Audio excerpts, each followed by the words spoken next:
it was at an art show at the Red Bull Gallery down on Franklin Street in Tribeca.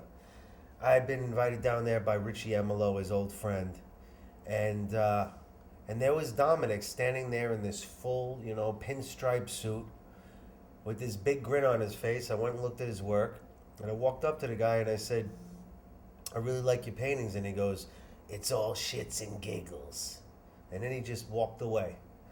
And I thought from that moment, I said, this guy's kind of interesting. I wonder what he's about. And that was like our very first time that we met. So Dom was living not far from me. He had this crazy girlfriend he was living with. He was drinking like a fish. He had like a basketball for a gut from just booze. And at that time, to me, he was like this broken down war vet, ex-gangster guy.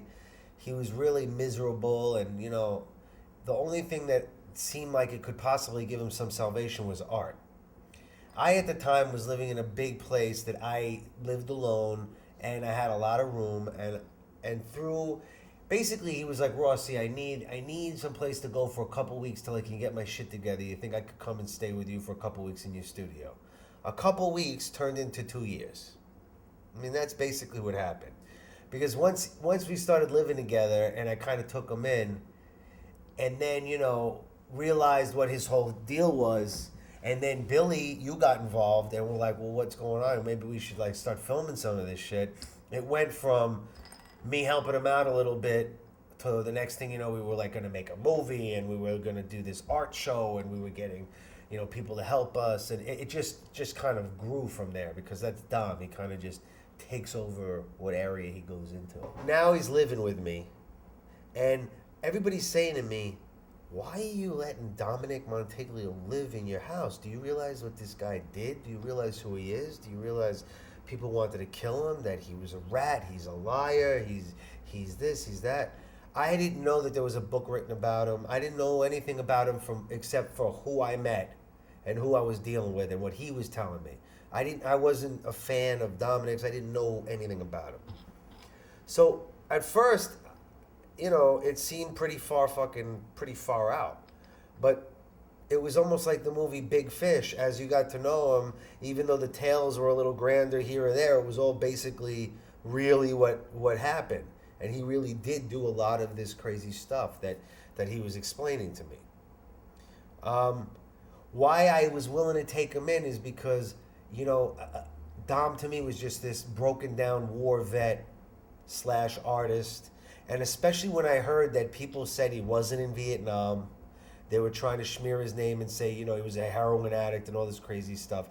And as I was getting to know him, number one, I was taking him to the VA hospital all the time to get shrapnel removed from his arm, to help him get his teeth back, to help him get his meds for his high blood pressure, his psychosis, whatever his stuff was. He's fully taken care of by the VA. So you can't do that and not have been in war. Plus, I started meeting his buddies that he was in war with. I met the detectives that arrested him. And all these great guys who were legitimate people were still involved in his life and really cared about this guy. So how could he be this real horrible creature that everybody was making him out to be if there was this other side?